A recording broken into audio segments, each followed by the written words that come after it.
Once again, the North Carolina locker room is open for a period of 30 minutes, including this news conference.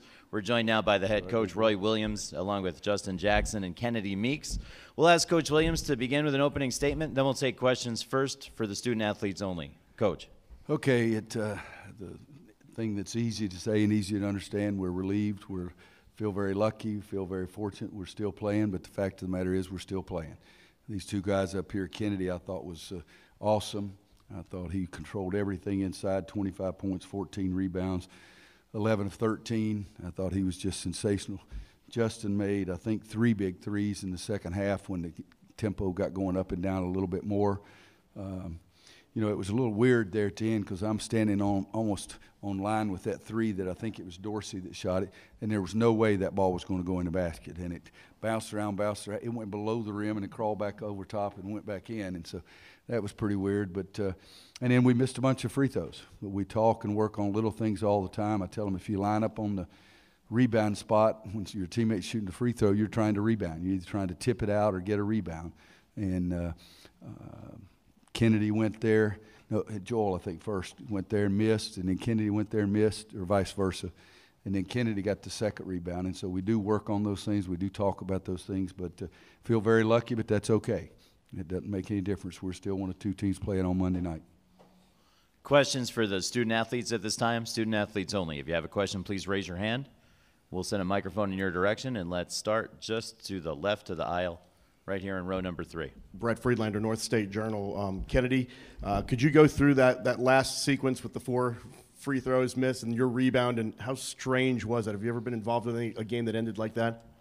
I mean, I'm sure I have through my career of basketball, of course. But the main thing is my teammates kept me involved. I got down on myself when I missed the 2 free throws because that definitely could have been good for us. But my main focus was if Joel missed the second free throw, hit the offensive glass hard because I know earlier in the game I didn't hit the glass, and I looked over at Coach, and he kind of gave me the motion to hit the offensive glass. So I'm going to try to do that to the best of my ability. Jordan Bell kind of went in a little more than I thought he would, so I just got behind him, and the ball fell in my hand. Continuing with questions for Kennedy or Justin at this time, there's one toward the back on the right side of the aisle. Kennedy, yesterday you'd mentioned that you do whatever it takes to help the team win. And against Kentucky, that meant taking 4 shots. But tonight, at what point did you realize you're going to have to score buckets to help the team win? I kind of had that in the back of my mind. I just knew that we had to be aggressive in the paint. Coach told us that it was going to be a man's game, and us 4 big men had to do a great job on the inside. And Isaiah wasn't making any shots. Luke kind of got it going a little bit, and then they kind of took it away. So I just took it upon myself to just try to do the best I could to call for the ball, especially when my teammates got in trouble. Continuing with questions for the Tar Heel student-athletes, if there are any, please raise your hand. There's one in the center of the room. Adam.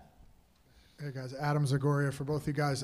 You've been to 2 final championship games now in a row without a single one-and-done player on your team. What does that kind of say about the recruiting approach and the approach to North Carolina recruiting? And did either of you think you might be one and done when you came in? And Kennedy, can you answer that first and Justin second? Well, I think education is important. My family always preaches that to me. So to answer your question, no, I never thought being one and done.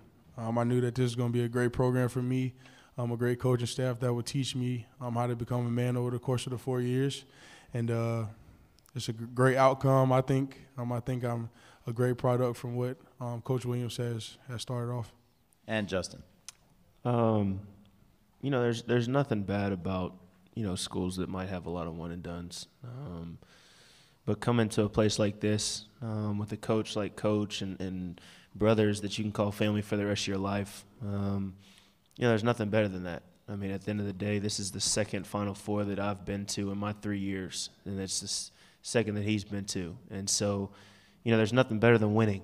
And coming to a place like this where you have family, education, the best of the best when it comes to basketball, I don't think it can really get much better.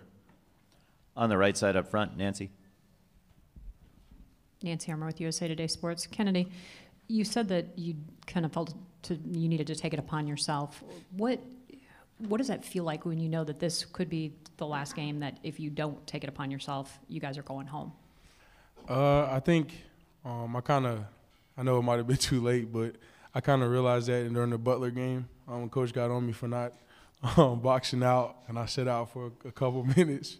And I just knew that it's important for me to do so, just to help my team out in any way I can. And it takes you a long time to really get over that you don't have to score to be effective.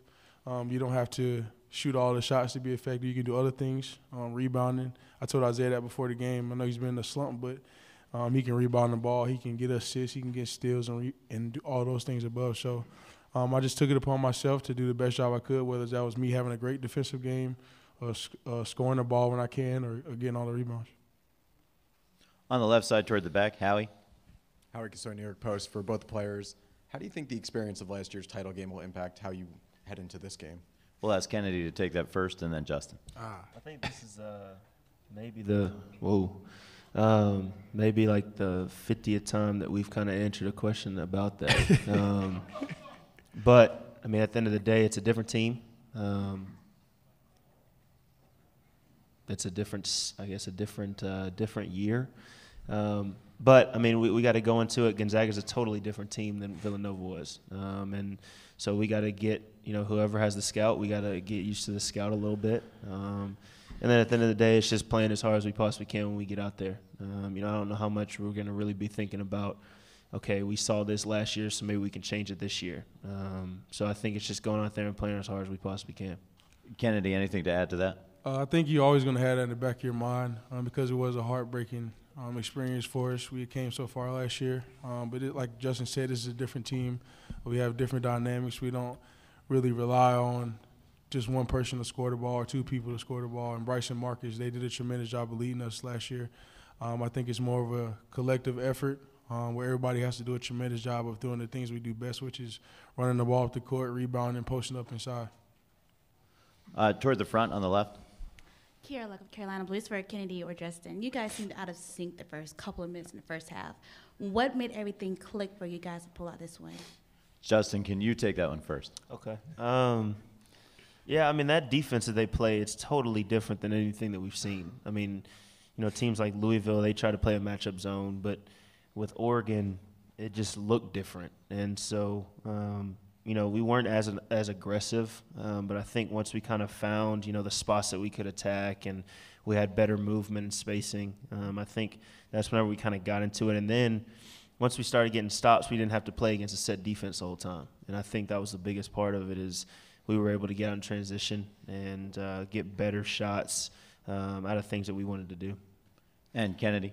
I think our main objective every game is to hit teams early in the mouth, whether that's attacking them on the offensive end or playing great defense. And they did a tremendous job of getting up in us. I think we kind of got rattled a little bit, but once we settled down and we recognized they were switching those defenses and we had to adjust and move as fast as we can on the offensive end, everything opened up for us. We'd like to thank Kennedy and Justin for joining us here in the main interview room. They're going to rejoin their teammates back in the locker room, which remains open for availability for student athletes. Good job, guys. Good job. We'll take the first question for Coach Williams all the way to the left up front. Zach. Zach Brazil, New York Post. Your last game against Kentucky, Kennedy had 17 rebounds, 4 blocks. Obviously tonight, one of the best games of his career. Do you think it's just a senior not wanting to see it end? Anything specific for what you've seen these last 2 games from him? Well, I think I'm hoping that's what it was, too, because I want the guys to have that kind of focus, but I think it was 2 completely different games. I thought we had a big advantage inside, but we weren't showing that, particularly Isaiah early was really struggling, and Kennedy was having some success. It bothered me when he got his 3rd foul and his 4th foul because they're both little reach-in fouls, and big guys I've always said should never make fouls with their hands below their waist kind of thing. And but it was 2 completely different games, but he was our only guy inside that was scoring. I mean, I look down there and I see that Isaiah's 1 for 12, Joel was 2 for 14, so we needed more offense from Kennedy tonight then we have a lot of games. And I think he stepped up and did that. And I just thought he was sensational around the basket, and not only just on the offensive boards, but on the defensive boards both. But I'm sure he's got tremendous focus as a senior, and he wants to keep playing. But so do the other guys, and so do the other teams. So a lot of times it's just, are you playing well on that one specific night? Toward the back to the right of the aisle. Jacob Palmer, San Francisco Examiner. Coach, what goes through your mind when you're in the last 5 seconds and you watch your players miss 4 straight free throws? Oh, jump off the building, something like that. Something's going on. If you go back and look at it on our defense, we were playing pretty well defensively, except we were fouling them. They made 15 free throws in the second half. They're 15 or 16. And in the stretch where we had it to 10, it got down to 4 or 5, and it was almost every one was on foul shots. And so I was frustrated with that. I was frustrated when that ball seemed to crawl in the hole, but you got to have that kind of toughness that the kid had to make it. And I still thought we were all right, and I felt like that we would finish the game better than we did, to say the least. But it is something that we do stress on the free throws. We don't just line up there and turn around and start to go back. We do try to rebound those free throws. And I think it was, Joel missed 4 out of 5. Theo missed a 1, and then he made 2 in a row. And then Kennedy missed those 2. Joel missed those 2. But, yeah, I didn't like it. There's no question about it.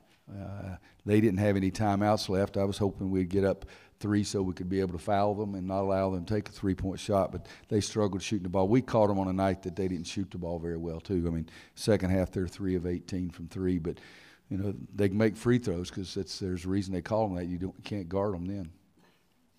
In the front on the right side, Nicole. Nicole Auerbach, USA Today. Roy, what does it feel like?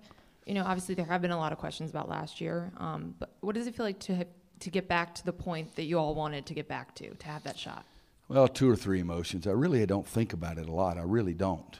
It's this team. I'm coaching a new group of kids, and making it back to the national championship game is amazing. Oh, you did that last year? Well, that still makes it even more amazing, kind of thing. But we really don't talk about that all the time. It's like I told you guys ever since I got here, and even in the regionals, the only thing I've said about it is, you guys, when's you had the most fun in your life playing basketball? And everybody said it was last year. I said, well, let's remember that. Let's do the work. Let's put in the time, the work, the sacrifices to make sure we get there. But no, it's an amazing thing, and 351 teams start playing, and this is the second year in a row we won 2 left. Right up front. Hi, Tyler Paley, Arizona PBS. How much does your prior experience with your team in the championship matter going up against Gonzaga, which has never been here before?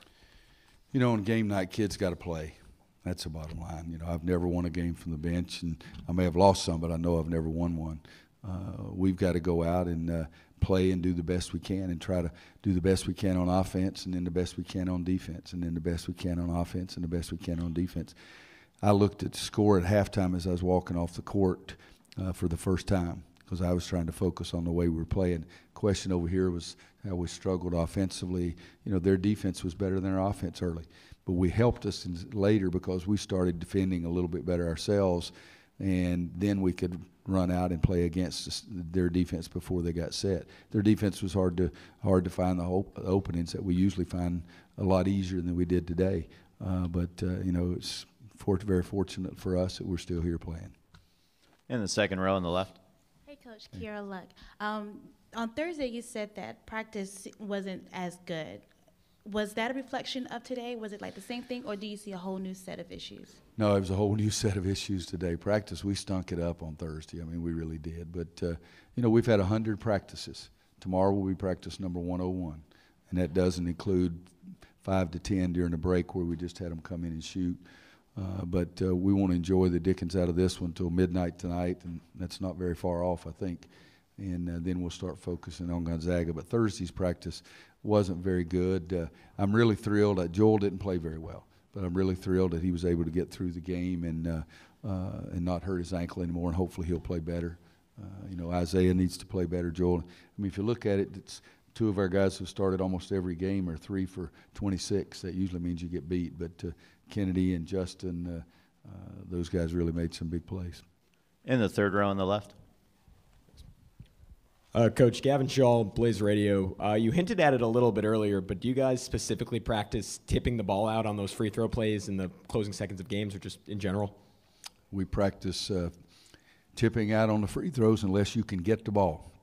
If you get one hand on it and try to rebound it and don't come up with it, I'm really mad because you've got to make a decision. Can you get the ball? And Theo was able to get it, and then Kennedy, of course, was able to get his, but he had it pretty easy. I mean, he had his big grip on it completely. But, yes, we work on both of them. In the back on the right side, Coach Jeff.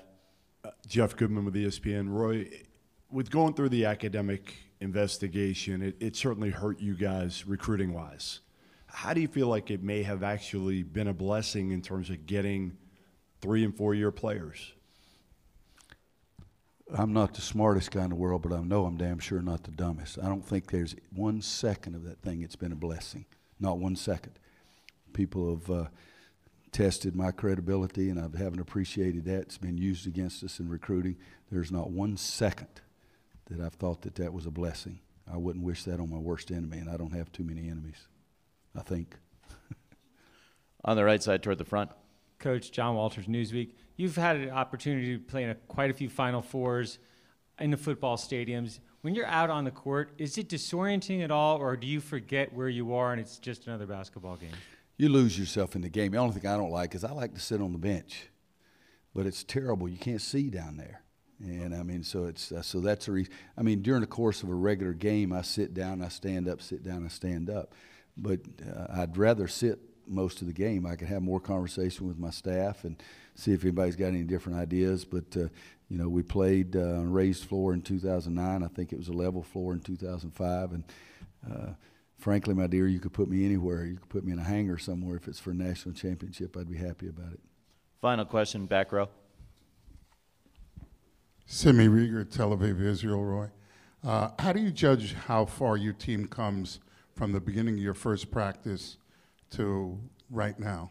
You know, this team this year has been a stop-a-start, 1 step forward, 1 step back, 2 steps forward, 1 step back.